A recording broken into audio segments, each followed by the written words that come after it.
fine. A good. I'm talking to my rabbi, not my maths teacher. Hopefully. Okay, we are going to summarize what we did last year, that is before Shoshana Maseches Bavakam Daf Lamed Daled Amud Beis. We are now, I would start with the Hainu Omar B'Yochanan. I would start Omar B'Yochanan. Line starts with the word Yochanan, which is about 10 lines or so from Lamed Daled Amud Beis. On the screen, it's marked with blue. Yeah, Yochanan is the first word where we're holding. Let's summarize and then get everything sorted out in Mirta Hashem. We said there's a pasuk in the Torah that says when a tam is being gored, when a tam gored the show, we said the Torah says that they should take the live shore and the dead shore and divide both. Yeah, yeah, they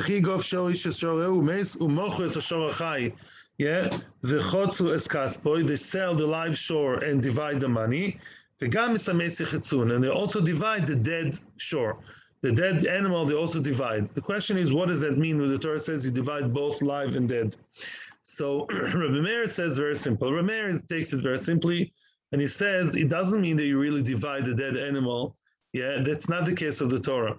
And when the Torah says divide the dead, that is to say, you only divide, meaning you only get paid for half of what?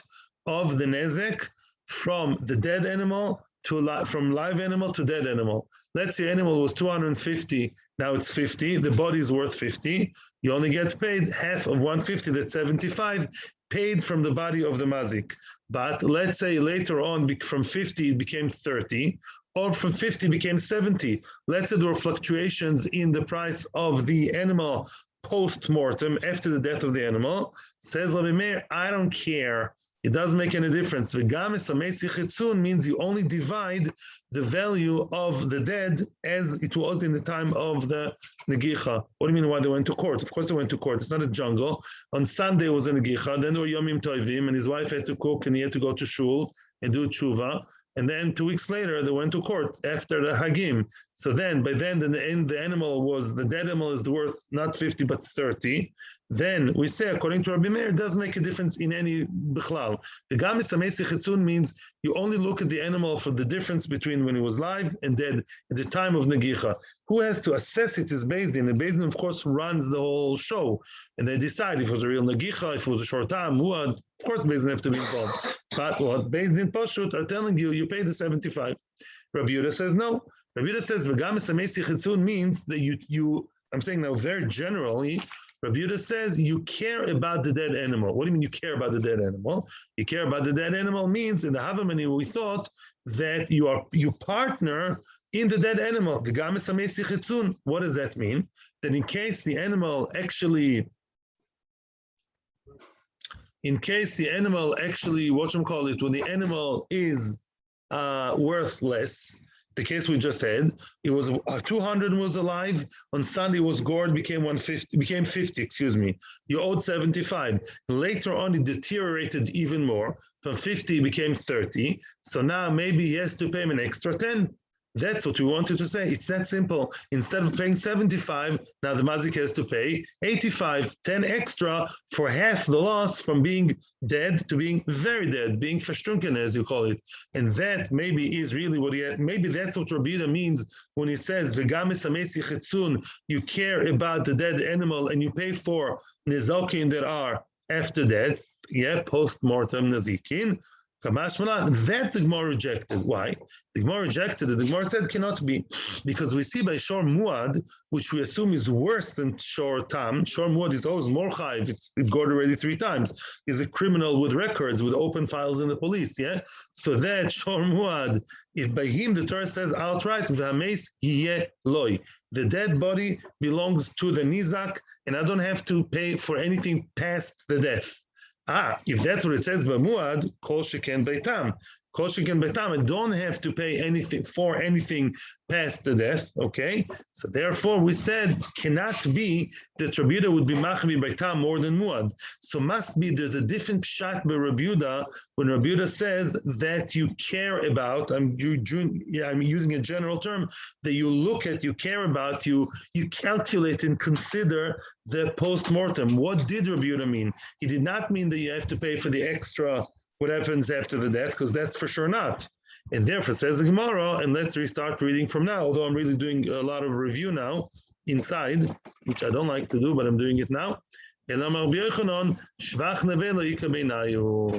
talking about shvach nevela. Let's say the animal became worth more. That can happen. The animal was frozen right away. The nizak is a very yekish person, and he put it in a nice big freezer, very strong and nice, and the meat prices shot up. Yomim toivim, very nice. So now that dead carcass, instead of being worth 50, it's worth now 70. Okay, so that's a difference. The nevel is worth more. The malsa about the nizakavi. Rabbi Meir says, well, we just said.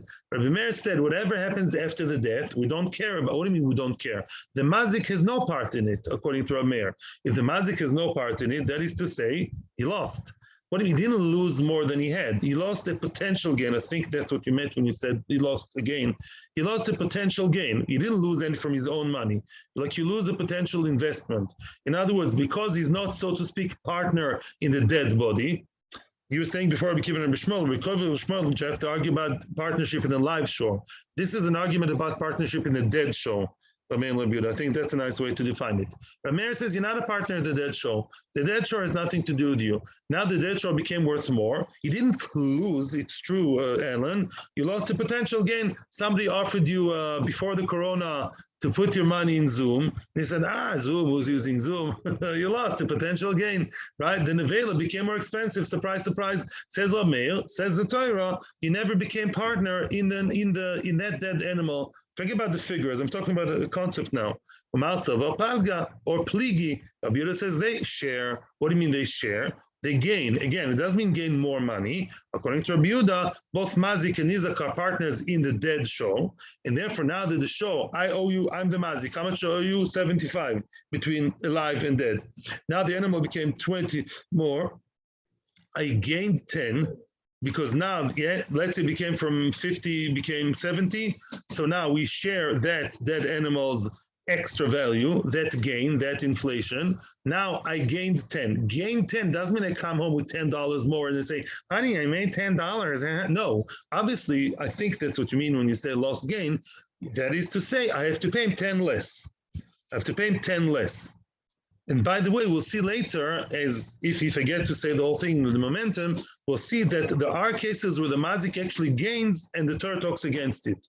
There could be twisted cases where mazik would actually make money, and we have to obviously reject that.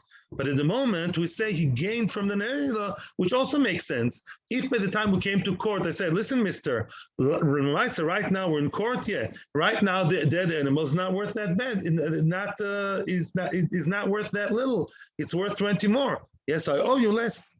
I gained by not having to pay you. I mitkazez, I balance it out by paying you less. That's so nice. Now that we said that in Rabbi Yehuda, we can understand Rabbi Yehuda's following question. Let's see another statement of Rabbi Yehuda, which in the light of the new pshat, that he's gaining, so to speak. It's true, he's not losing, but he's benefiting from the fact that the dead animal is worth more. We take that into consideration and we bill him less money. That's kind of gain. Let's say somebody would cross off all your arnona for the next 10 years. That's amazing.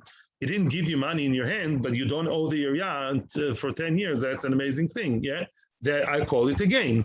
Maybe it's not a plus in your account, but you're not, minus is a plus. Even I know that. I prefer no questions unless they're very short. That now we understand what Rabbi Yehuda had difficult. That says, let's see the following statement of Rabbi Yehuda. Now that we saw that the Torah is being merciful, the Torah has mercy, Rachmana is chas on the person of the mazik, the shakil b'shovcho, that he takes part of the shevach, he indirectly gains from the shevach, from the dead animal being worth more. Now, let me ask you the following question. What would be in the following case in light of that? A shor worth 5 sloim,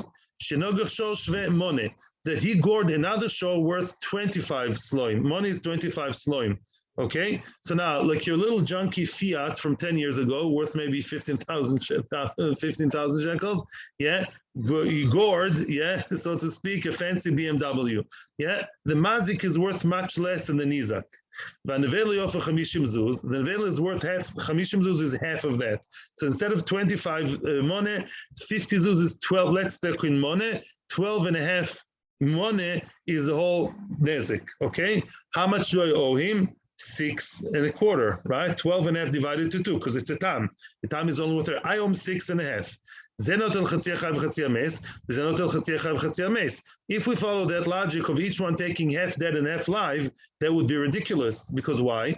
Because it comes out, I'm the mazik, my entire shore is worth 5 money, and the nezek is worth 6 and a half. If I take half of the dead, if I take half the dead, means I'm gaining money, real gain. I'm actually coming home with more money, with a shekel, with a mana and a half more. If we take the Torah's words like, like dummies, half, if this was like some old style computer program, half, without thinking, that's what comes out. Comes that my shore is worth 5, you gored a shore that's worth 25, 1/4 of 25 is 6 point thing, yeah, 6 1/4. Is that what we're going to say? Is going to gain that? Because maybe there was a half a minute to say that. Now that we see the Torah is being so nice to the mazik and being merciful to the mazik, and the mazik can actually gain from the dead animals inflation, from the dead animal evaluation being worth more. Yeah, Amarto, so there are 2 reasons why we can't say that. First of all, when on earth did you find a mazik niskal? Where in the Torah, not on earth. Where in the Torah did we find a mazik that's niskal? A mazik is going to gain shezen niskal. So this person also would gain. How can we say that a mazik makes money? That's time against any human logic. But it's not enough.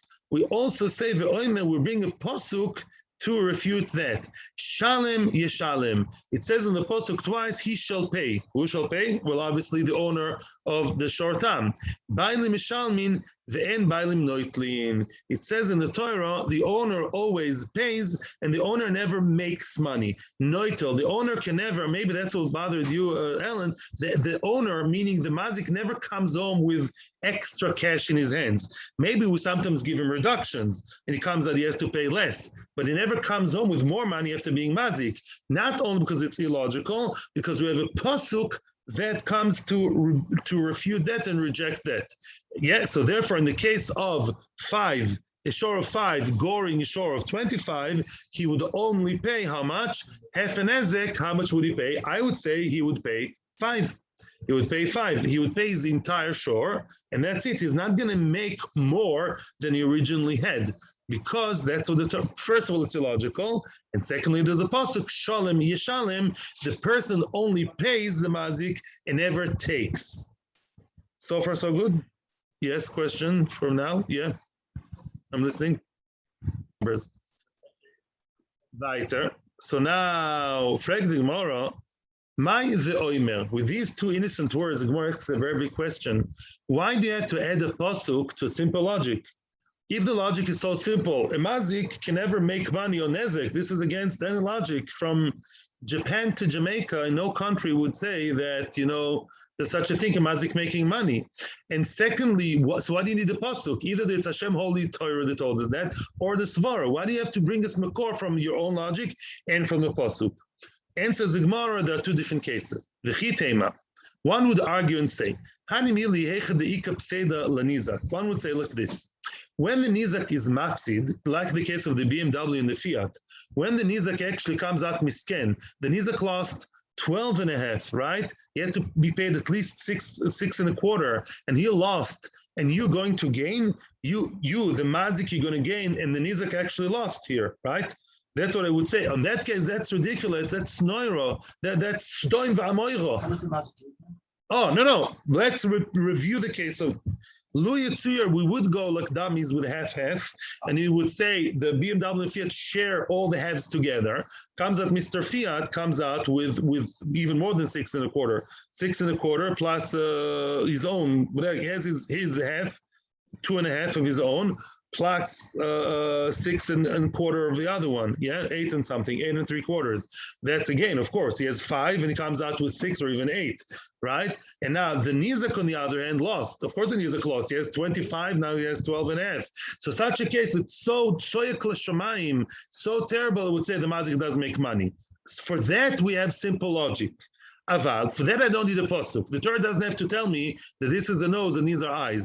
I know already, Baruch Hashem, these are nose and eyes. I don't have the Torah doesn't have to tell me the mazik does make money and the nizak lost money. That's beyond normal. Even in liberal, I don't know, whichever country, I don't think they would say that.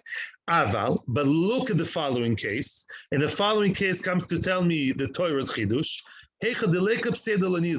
Let's say the nizak didn't lose. How come the nizak didn't lose? Sometimes the person is damaged and didn't lose. How come? Kigon shosh vechamesh sloim.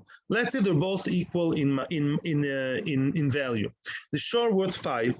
Shenogach shosh vechamesh sloim. He gored another shore that's worth 5. So how much does he owe him? 2 1/2. All very nice. The nevela is worth 30 zuz. In other words, let's say it was 25 zuz. It was 5 sloim, yeah? And now it's worth 30 zuz. The nevela became more expensive than when he was alive. Sounds very unbelievable. In other words, it became worth more than he was alive. A live shore was some Fashtunken shore, barely managing to walk in the field. So funnily enough, the other person, the Nizak, when you gored it, you made it from a plowing animal into fresh meat. Now the meat prices shot up, Yomim Toivim, and now everyone buys the meat. It became more expensive than the original price. That's not science fiction. In such a case, hey, wait a second, I would say, Shakil Nami Mazik Beshavcho. Maybe the Mazik should also share. The Nizak really didn't lose. Yeah, his animal was worth 30 when he was alive. After that, it's worth 40. Again, it's meat, nicely packaged. They managed to hit a deal, and now it's worth 40 or 50. Yeah, funnily enough, the damage is not a damage. Maybe we should still go. Here it's logical. Maybe we still go by the Torah's logic, at least in the Havamina, that we always go half-half, and the Mazik would take half. Maybe the mazik would say, well, I helped you gain. From a damager, I'm really a nice guy. Maybe I should take half in the profit.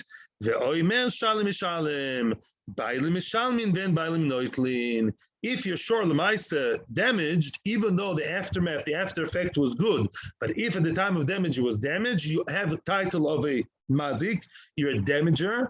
Mimela, you never make clear money, you don't make clean profit on something you damaged. That you don't. So now let's review Rabbi Yehuda. Rabbi Yehuda now comes and tells me again and again. Rabbi Yehuda only said one thing. The Torah is being nice to the mazik and tells the mazik, if the nevela after the death, the nevela, let's say the shore was 200, one second, was 200. Now the shore is worth, after its death, 50.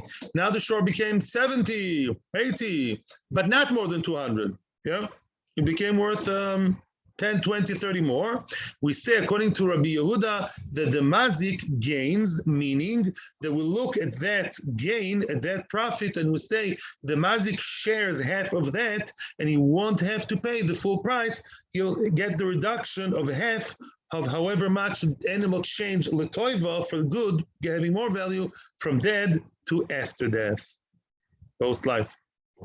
Now, however, we never say that the mazik makes money. For the mazik to come home with extra cash that he never had before, that we don't say. Even if he's a nice guy, so to speak, and at the end of the day, by fluke, he was lucky, and the nezek did not become a nezek, turned out to be not a nezek, there was a profit. Still, as a mazik, you never make money. Regardless to the situation, mazik never makes extra money. When we say, according to Rabbi Yehuda, thank you for your question, Ellen. By the way, for me, it's now clear now because of your question. The mazik, according to Rabbi Yehuda, only makes money by getting a reduction. It doesn't have to pay as much. But the mazik never makes clean extra profit with extra cash in his hands. That's what we say when we say shalem, yeshalem. You only pay, you never get paid. I prefer getting to the Mishnah and then hearing your questions, okay, because we only have 2 more small pieces. However, Rav Acha bar Tachlifa asked Rava, Imken, according to this, at the end of the day, at the end of the day, you can have a situation of a tam that has to pay more than chatzi nezek. Sometimes a tam, according to Rabbi Yehuda, comes out that he pays more than half. We always learned our entire lives. And says Tosfos, the Rabbi Yehuda himself later on in the Masechta also agrees that you pay half, not more, no less, no more, you pay half. And yet, according to Rabbi Yehuda's current logic, comes out many times that a shore tam pays more than half. Soon we'll see in Rashi how. The Torah says that the live shore should be divided, the chotzos kaspoi, which means that you should only pay half. According to Rabbi Yehuda, also we know you only pay half. So how come, according to Rabbi Yehuda's, if you calculate Rabbi Yehuda's cases, we're going to have a case now, you'll see according to Rabbi Yehuda, you pay more than half. Let's look at Rashi to see exactly the case. Rashi is very near where we are. It's basically 3-4 lines above where the Gemara is, with the bold letters, Im ken matzin Rabbi Yehuda tam shal misam chatzi nezek. If Rabbi Yehuda did not learn like Rabbi Meir that we have a rule that we ignore the dead. Ignore the dead, says Rabbi Meir. Only from live till dead, only from that 150, that's all we care about. If so, Rabbi Yehuda does ignore that, and Rabbi Yehuda makes the dead body join the party, join the calculation, and you go the 2 halves together, look what's going to happen. We have a tam paying more than half. How is that? Very easy numbers. Shor worth 50.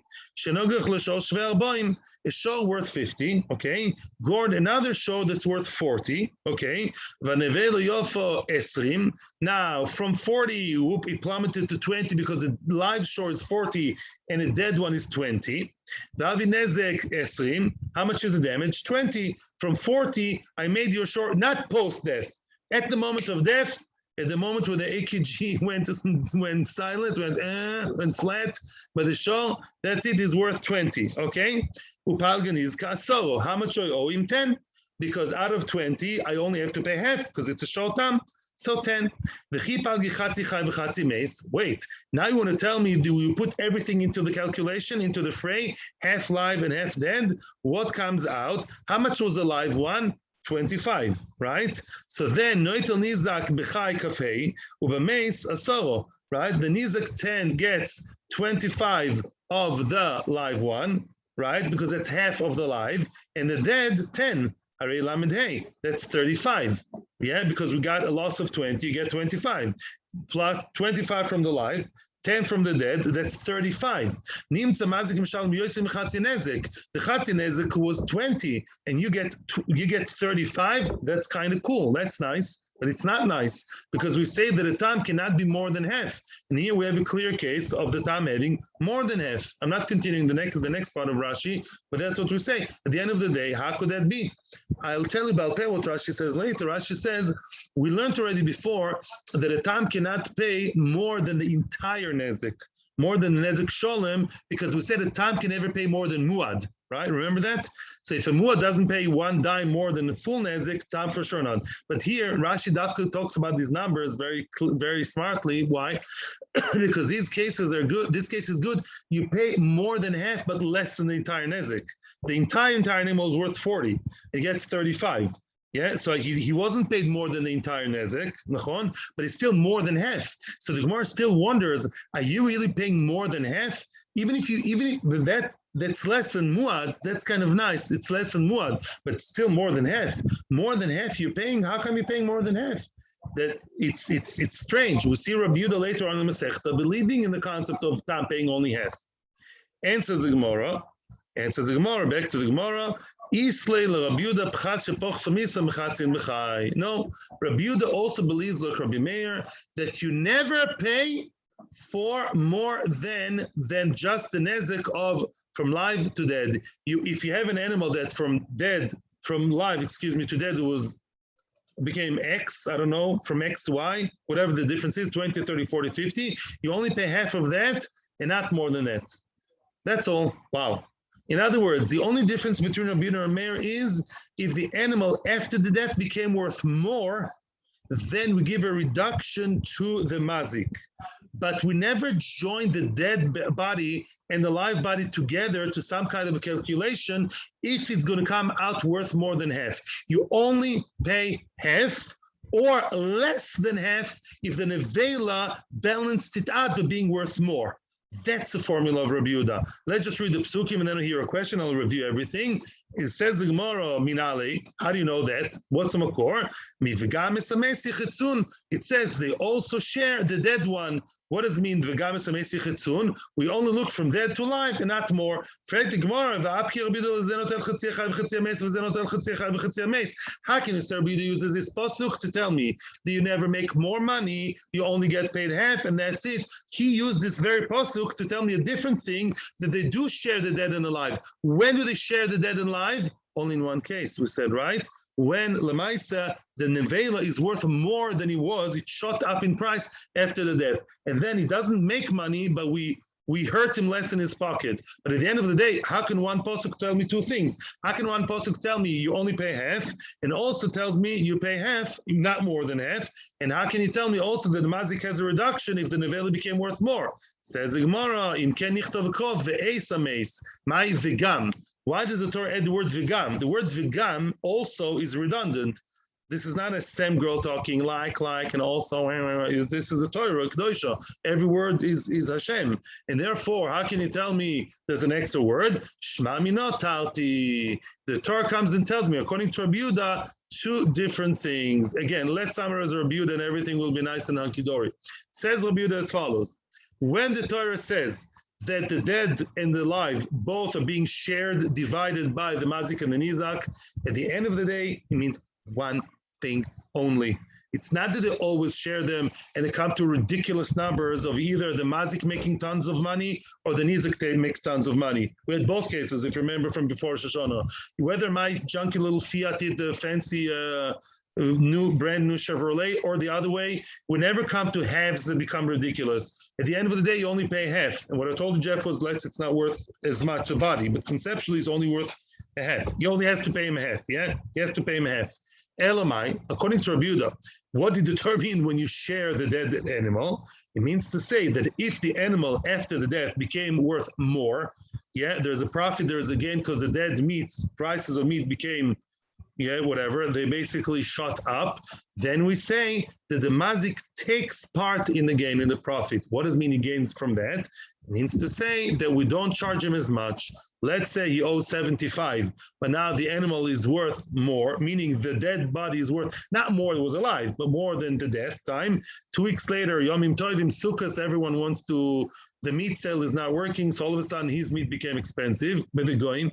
So then what? So then instead of 50, it's worth 70. I'm going to share with you the profit of 20, half, which means I keilu gain 10, which means I don't have to pay you 10. We balance it. Instead of paying you 75, I'll have to pay you 65.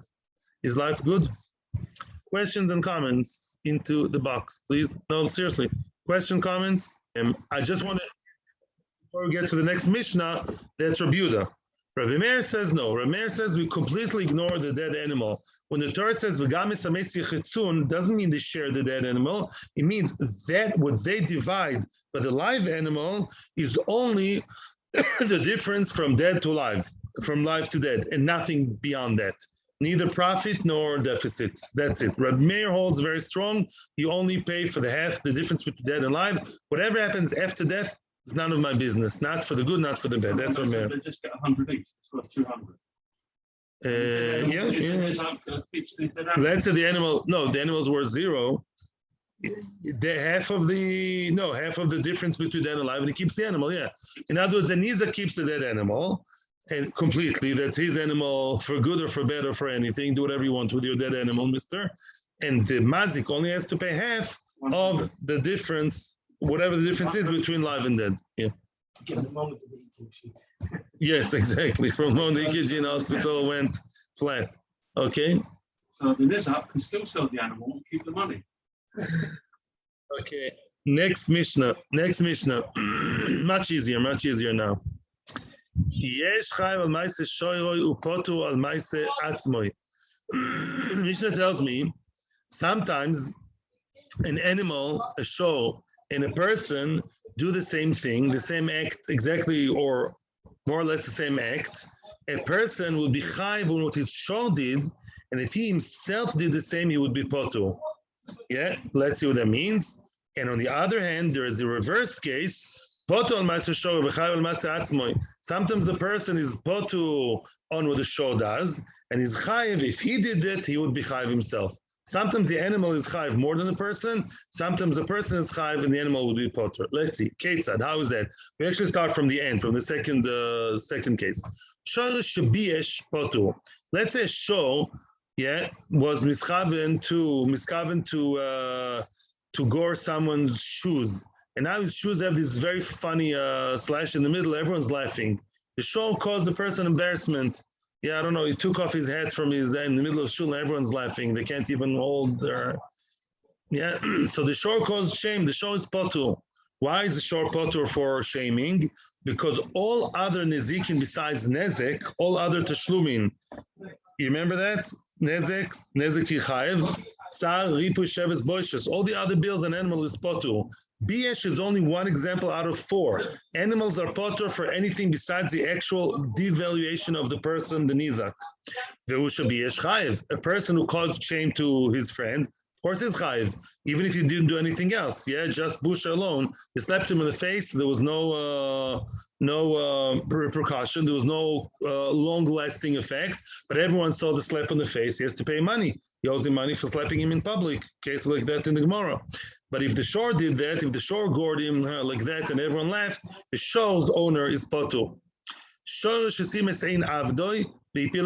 That's the next case. Let's say the show blinded the Eved's eye. Let's say the person has an Eved Knaini, and now that Eved Knaini, what happens if the person a master poked out his eye or broke his teeth? What do we say? Eved Knaini goes free. Let's say the show did it. Let's say the show did it to the Eved. There was a fight between the show and the Eved. The show is the one who made him blind or toothless, one tooth. People is shinoi. Potu. The show is potu. What do you mean the show is potu? The owner of the Eved is potu because both show and Eved are owned by the person. Both show and Eved are owned by the person himself, right? So I can't move money from one pocket to the other. Get what I'm saying? It's both, they're both owned by me. There's no chiyuv mitzad the owner. So the show is potu. However, and the Eved doesn't go free. The Eved doesn't go free. There's a pasuk that says only him and not his show. If my show gored you and the Eved and made him no shen v'ayin lo leinu, then the owner is potter, which means the Eved stays an Eved. There is no halach about it. If he did that, if the master himself poked his eye out or made his tooth fall, then we say chayiv. What is he chayiv? He gives the Eved back to himself. The Eved goes free. Let's say one's show misbehaved and gored a person's father or mother. He hit them, he caused them a bruise. Then chayiv, he has to pay dad and mom. The father came for a visit and the dog bit the person's father. Dad and mom came to visit, and then the person, the owner of the dog, the owner of the house, the dog of the son bit the parents. Does he have to pay? Yes, why not? The father is a separate financial entity, and I have to pay for nezek caused to my father. Yes, what's a chiddush? But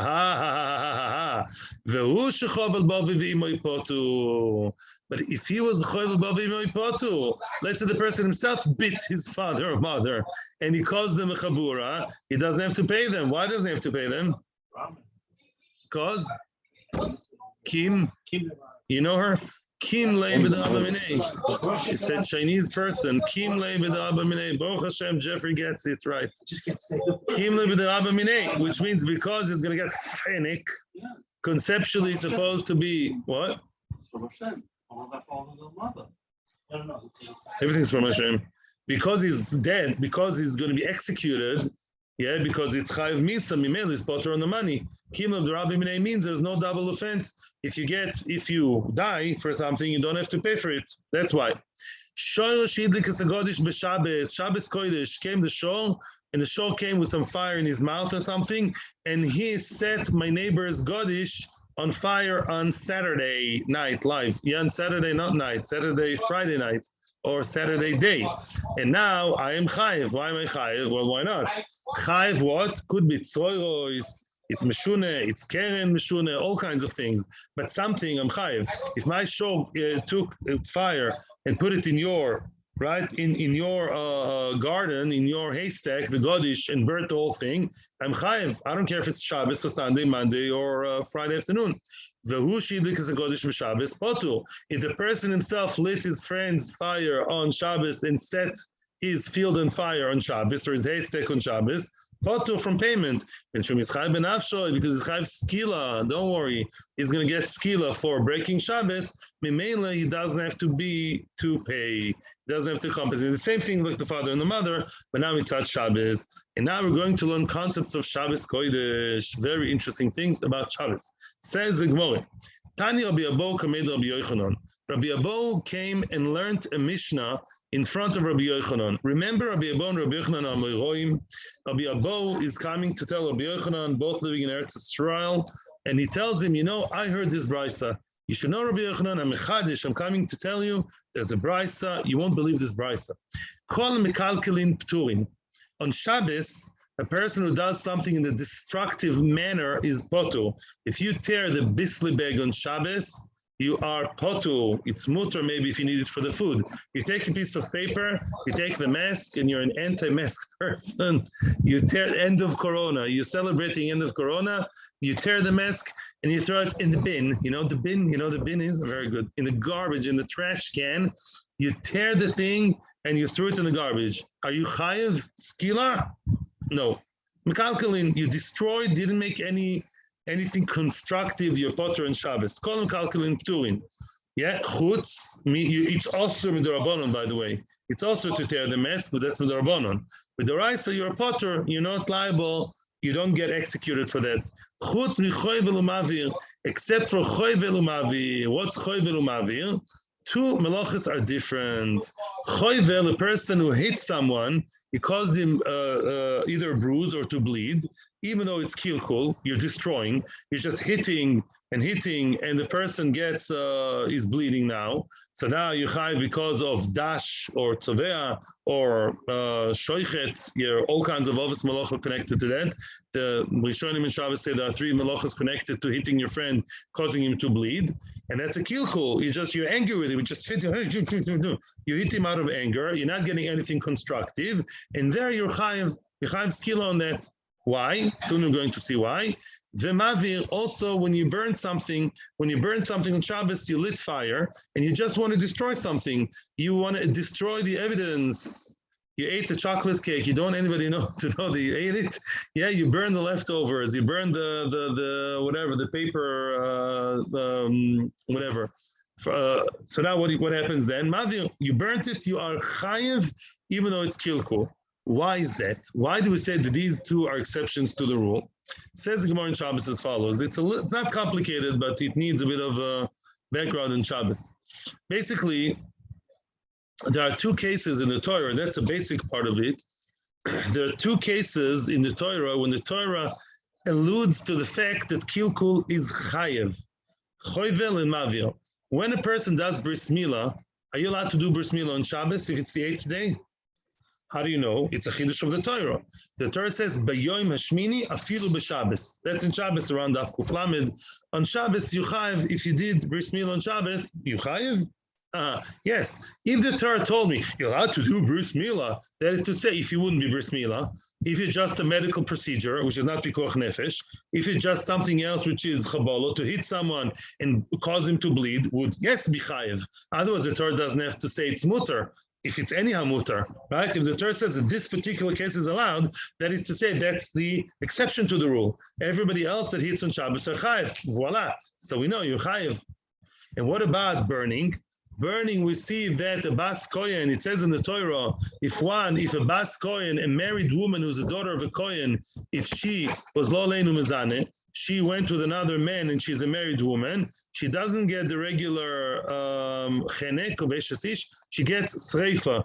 You burn a piece of lead and you make her swallow the hot lead, like very, very, very, very hot tea.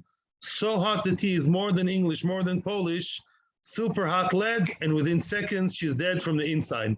That you're not allowed to do on Shabbos. If you're not allowed to do that on Shabbos, that's destroying. It's killing a person. It's not constructive. We're not gonna take her body and mummify it and put it in Madame Tussauds. Yeah, what's gonna be? We're just killing her. So that's destructive. So you see, so the Torah took the exception. The Torah didn't take the exception. I mean, the Torah cared about these two cases and pointed out that these two cases, even though it's kilkul, you're chayiv on them. There's much more depth to it, but for now, I'll just stay there.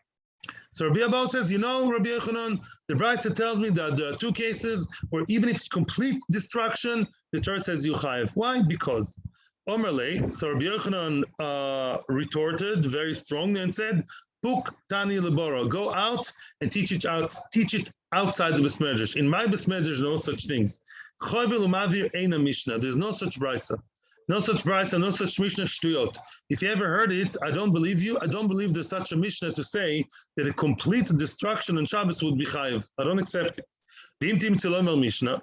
Even if you would tell me that, well, even if a Tana would come over here live and tell me that really there is such a Mishnah that says that Choivel, Umavir, the one who hits and causes to bleed, the one who burns, are Chayiv on Shabbos, even if you'd say that there is such a Mishnah, you're misinterpreting it. I'll tell you the real pshat. Choivel betzorich lekalboy. You know when a choivel would be chayiv, even though it's not completely constructive. Let's say one's dog likes to drink blood. Bloodhound, kipshuta bloodhound, yeah? He wants to drink the blood.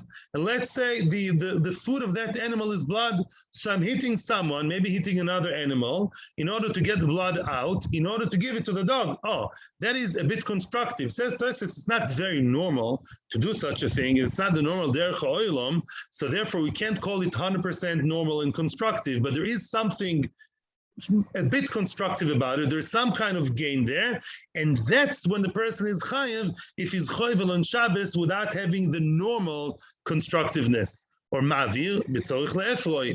Let's say the person burnt something and he's not cooking his meal, but he needs the aether, he needs the ash. That would be constructive. On such cases, when I burnt something to ashes because I hate someone's guts and I burnt his field, but I have another kavana. What's the kavana? Or even my main kavana, I need the ash. Why do I need the ash? My son's getting married tonight. I have to put ash in his head. Erev Tisha B'Av, you eat your bread with ash. Okay? Mavi b'tzoch le'efroi. So those cases when there's a bit of, yes, something partially constructive, that's when we say you chayiv on them. But to say that complete destruction with no constructive kavana b'chlal, no. None of the 39 Ovos Malachos are chayiv if you have zero constructiveness within them. That's what Rabbi Yochanan tells Rabbi Abba. Quick. Tanan. Now we're going to our Mishnah, and now everything will be much more accentuated. Tanan. Shoyro shidlik hasagodish b'Shabbos chayiv. What did we say about our dear little show over here? If the bull set the haystack on fire on Shabbos, he's chayiv. Right? And we said the person, we made an equivalent right at the beginning of the Mishnah, show versus person, right? Whenever he's chayiv, he's potter. When he's potter, he's chayiv, yeah? A person who lit the haystack on Shabbos on fire, set it on fire, potter, the same way like the shor, Viktani hu dumi the shoiroi. He is exactly the copy case, the exact same case, mirror image of the bull. My shor deloy kaboile, afunami deloy kaboile. Very, very strong question. When a bull burns the haystack, what's going on through his mind? I'm not laughing now. We have a lot of animal psychology, and we're being 100% serious, in Bava Kama. When a bull wants to destroy the field, he's not interested in getting the ash, right? He just wants to burn it. Maybe he's a pyromaniac. That show he likes to see the fire. Maybe he hates that person. You know, animals are not so stupid. They remember when someone hit them, yeah? When someone hurt their feelings. So now the shore burnt it, obviously not for constructive reasons. And now the person is compared to the show. The whole Mishnah was like comparing and then distinguishing between show and a person. Afunami he too, we're talking about a case where he does not need the ash. He's nothing constructive, viktani, and yet even though it's completely destructive in our Mishnah, it says potu, we see that he's potu. Why is he potu? The person himself is potu. He doesn't have to pay because Beis Din are going to kill him. Beis Din are going to execute him. So you see Mefurash that Rabbi Abba was right. You Rabbi Yochanan, you Mamesh, you pushed Rabbi Abba's price out of the Besmedrash. Rabbi Abba seems to be right from our Mishnah. Rabbi Abba is telling you that even though it's 100% destructive, I have absolutely no constructive idea over here. I'm chayev because that's what it seems to be like from the Mishnah. And says the Gemara, the Gemara rejects it. The Gemara says no. It's the opposite. The show is like the person, not the person like the show. Mahu de kaboile, just like a person is only chayiv if he burns something on Shabbos, if he needs it, or he needs the ashes, there's some kind of good result coming out. A show, we only say in our Mishnah, not that that's the only case a show is chayiv, says Rashi. The show of our Mishnah is a show that had some kind of constructive gain, profit from the burning. Says the Gemara, what? How could you have such a case? How can you have a show that burns something and he has a constructive idea in mind, trying to gain something out of that, like the ashes? Yes. Let's make a bit of an ukimta. The show Pikech, it's a smart show. Not smart board or smartphone, smart shore. Your next feature, smart shore. It's so smart. And now he has a neshicha, misken, somebody bit him on his back. He wants to burn it. He wants to put the ashes as a remedy, as a therapeutic thing. He knows that ashes are good for the thing, v'ganda b'kutma. He wants to actually roll in the kitma. He's going to roll in the ashes. So now that's what he wants to do. So he burnt the field knowing very well the bull. Like for sure, chimpanzee for sure can do that, right? The chimpanzee are smart. Yeah, they're good at it. Even the show, we know that the show burnt the field in order to get the ashes, in order to roll in the ash, because he wants to, without ease his pain, to relieve the pain. Frag the Gemara, wow, that's a bit of a stretch. How do you know that that's his kavana? How do you know that that's what the shore meant to do? The labosa de kalye kaminganda bekutma, because after he burnt the field and he got the ashes, he really rolled in not in the snow, he rolled in the ashes. Now, frag the Gemara, excuse me, is there such a reality? Are there bulls that are so smart at the same level of a chimpanzee, of a thing? Says the Gemara, yes, surprise, surprise, there's such a case. There was a bull by Rav Papa. Now, Rav Papa was a beer maker at a brewery. He had kavin lechinche. He had toothache, or maybe he had gum ache. He went and he opened the tap, the faucet of the shicha, and he drank some beer, and got better. The beer was good for his teeth. In any event, all we care about, don't get too carried about, it's very interesting more here. All the Gemara really wants to tell us is as follows. Don't tell me that the person is like the bull. The bull is like a person. Don't try and attack Rabbi Yochanan and say, look, just like the shore is a dummy, he has no idea what he's doing, and he's only destroying, and so too the person is destroying, and yet he's chayev, like Rabbi Abba.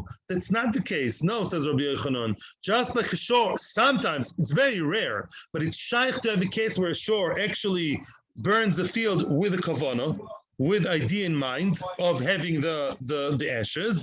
So too a person is only chayev on Shabbos, skila, if you burn something with a kavanah of the ashes. But if you burn something with completely destructive ideas in mind, burn, to kill, then, says Rabbi Yochanan, would stick to his guns, then on Shabbos he would be potu. Okay? Okay, we'll leave that for Sunday. Wow. Very short weeks. Sunday we're meeting again 9:20. Hashem should give us kapora and slicha, mechila, kapora gemura. Thank you very much. Rabbi, thank you very much. Thank you.